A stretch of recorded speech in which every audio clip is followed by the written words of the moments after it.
The A-lister. First days on set are unbearable. You would think that after doing this for so long, I had emerged in Hollywood as a child star, mind you. I would be used to the attention and ass-kissing, but the first days were a different kind of excruciating. You would go into set with your usual team and meet a whole new crew. Most of the time, they would smile to your face, then later on nitpick you for the smallest flaw. They would make cordial conversations, then proceed to bitch about you as soon as the whole set was held back, because your facial expression was a tad bit off on a particular scene. I met Griselda Clover first. I had only caught a glimpse of her at an award show last year. She was an up-and-coming actress with blonde hair and massive boobs. Those things were literally the first things you notice about her. While she was cordial, greeting me and complimenting my hair and how very typical of women, I know, I was not sure that I vibed with her all that much. Next came Erza Hawthorne, a hunk and Hollywood's newest darling.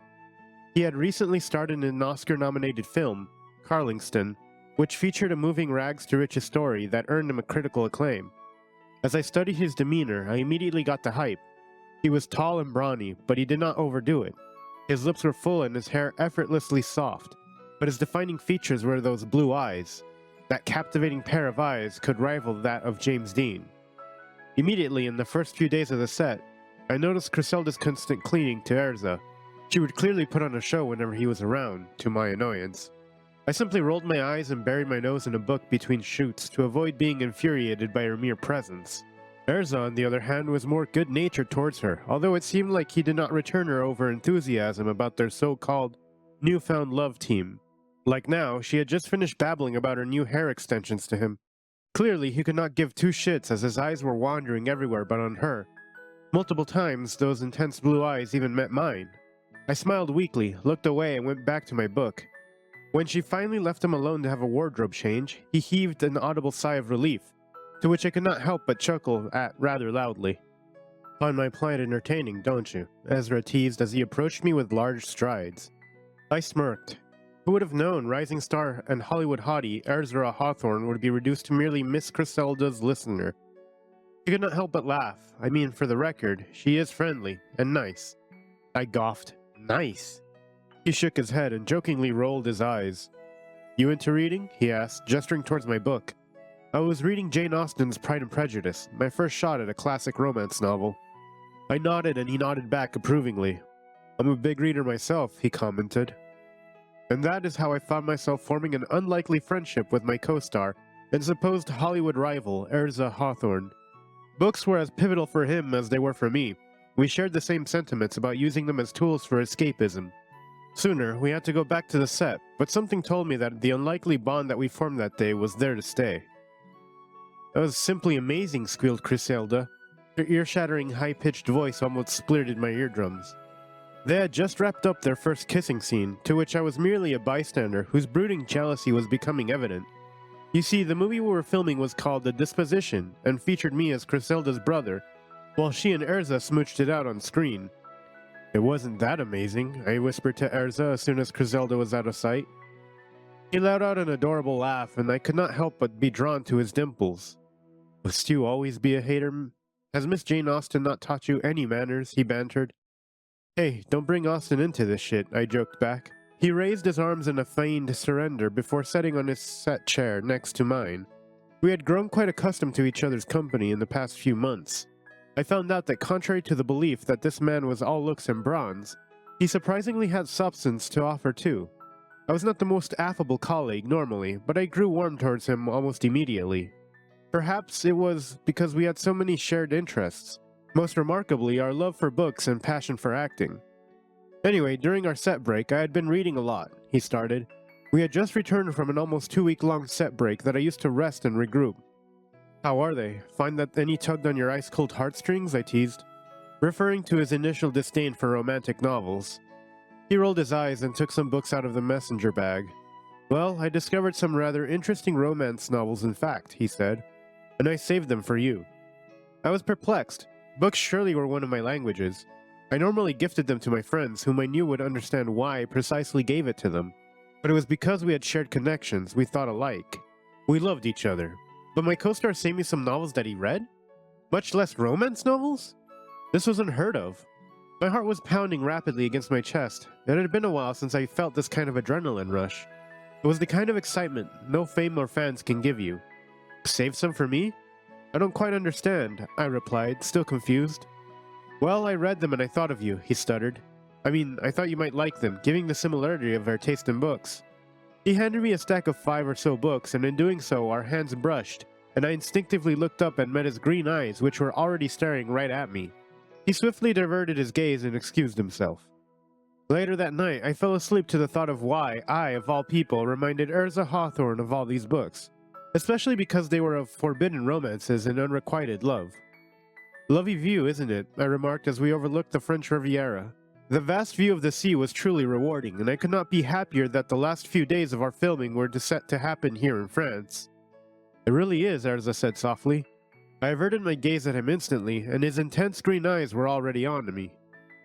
We had just arrived last night, and seeing that both had the day off, we decided to spend our lunchtime in an elegant restaurant with an excellent view.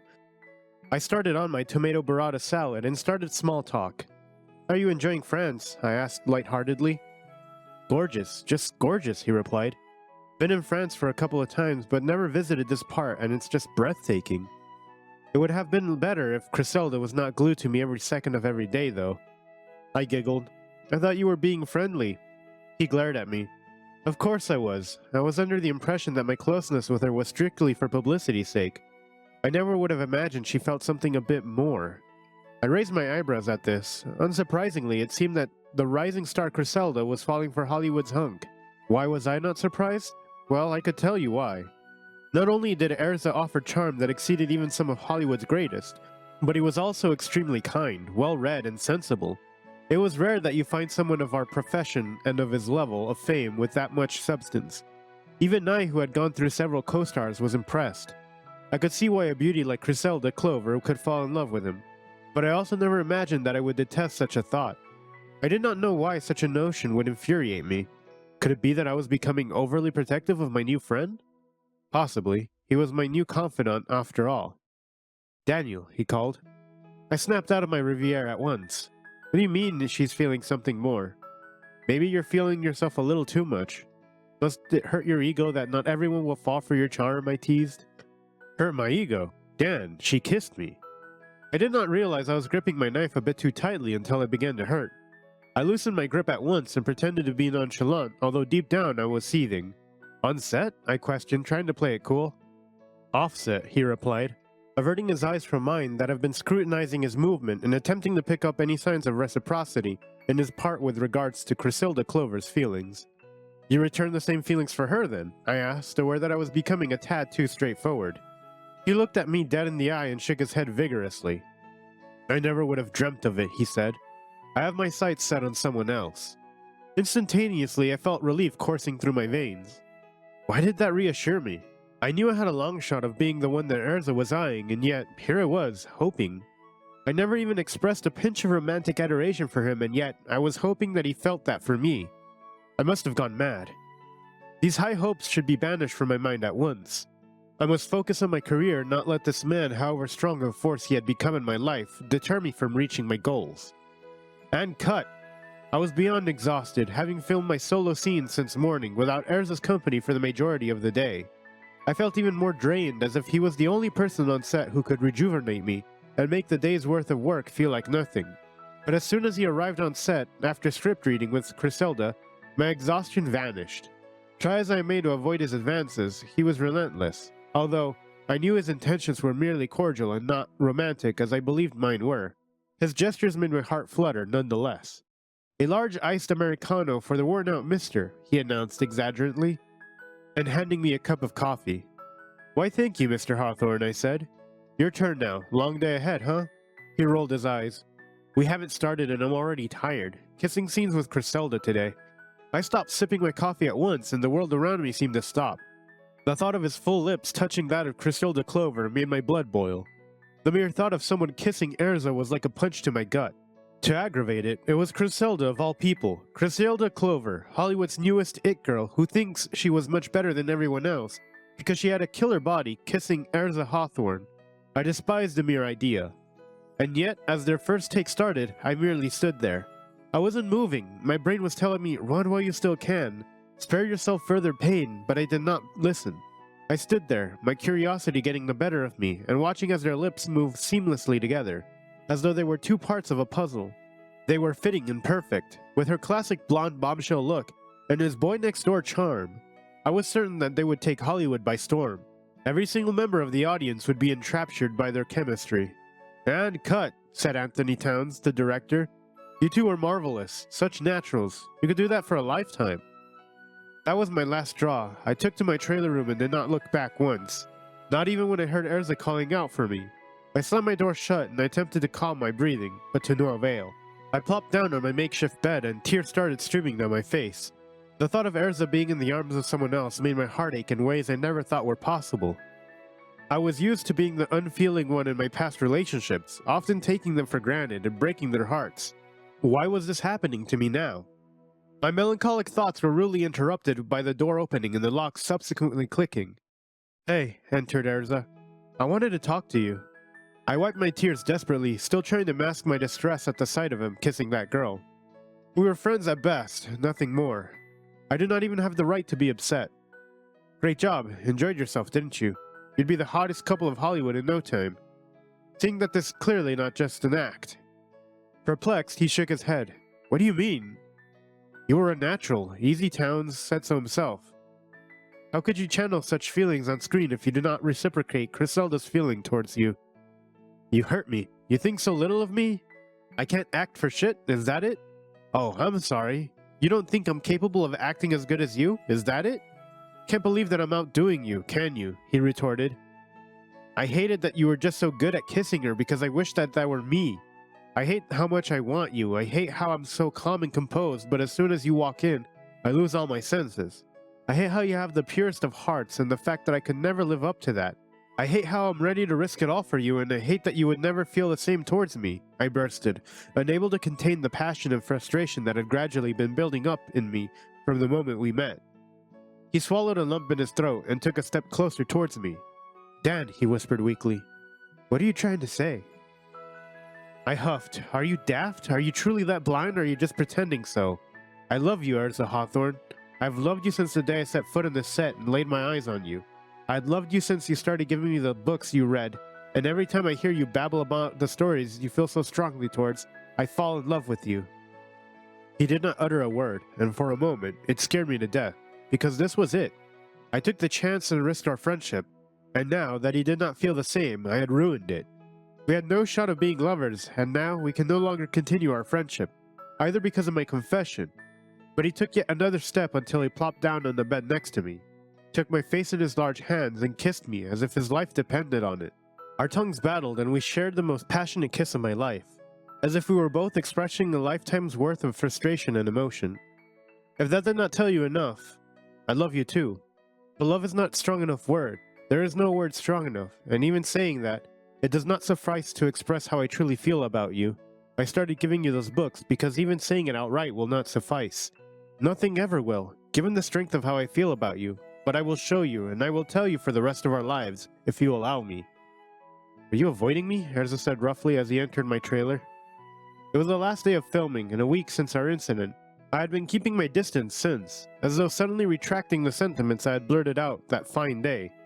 Surely, I was ready to risk it all, but there was so much more on the line for Erza. I could not live with myself if he had to suffer the consequences of my carelessness and irrationality. I loved him too much to ruin his career and everything at stake in this movie. "Please leave," I said rather coldly. Confusion was evident all over his face. "How can you say that after you have confessed to me just a few days ago?" he asked, hurt seeping through his voice. "If we came out to the world, your love team with Griselda will flop." So? "So I cannot ruin your career for you. I love you too much for that." He slammed the door shut and stomped towards me. "Stop," he said. "Stop acting like this is all in my interest. What, now? You have had your fun and you're done with me? Is that it?" I gasped, unbelieving of what he was accusing me with. Never. In fact, the exact opposite of that. "Then why are you doing this? Is it because of Griselda? Damn her. It's you that I love." I softened up and took a step closer to him. I touched his face gently, savoring the feeling of having him close to me. I relished times like this, when it was only him and I. There was no Hollywood scene to please. There were no fans scrutinizing us. There were no paparazzi following our every move. We were free to be ourselves. Daniel and Erza, Erza and Daniel. It was us and us alone. I love you too, darling, I said sincerely. Then I'm telling you, and I hope you respect my choice. I want to come out with you. I want the world to know about us. I want to share our victories as a couple. I want to be out in the street with you, holding hands and kissing. I don't want our love to be confined to this tiny space, Erza said. Filming is about to end. Don't you think it would be even better if we gave the public something bigger to root for than just a silly, typical boy-girl romance? I smiled weakly. He was ever the sensible one between the two of us. So what are you saying? I say we go out there and show the world that as good as a movie the disposition will be, it will be simply acting. This, he pointed at the two of us, is the real deal. Although I had my reservations, I trusted his judgment, and so we walked out of my trailer for the last time on set, hand in hand, while everyone else's mouth were slightly ajar, and we were getting quite a lot of looks. This reception was good for the most part, save for Griselda, who was clearly sulking. As we approached Anthony Towns, the director, he merely sighed and then cracked a smile. Finally, the A-listers are out and proud. It took you long enough. The end. Donate to us on Ko-fi to support our channel. Link in the description. Thanks for watching. Consider subscribing to become part of our Rainbow Force and stay wholesome.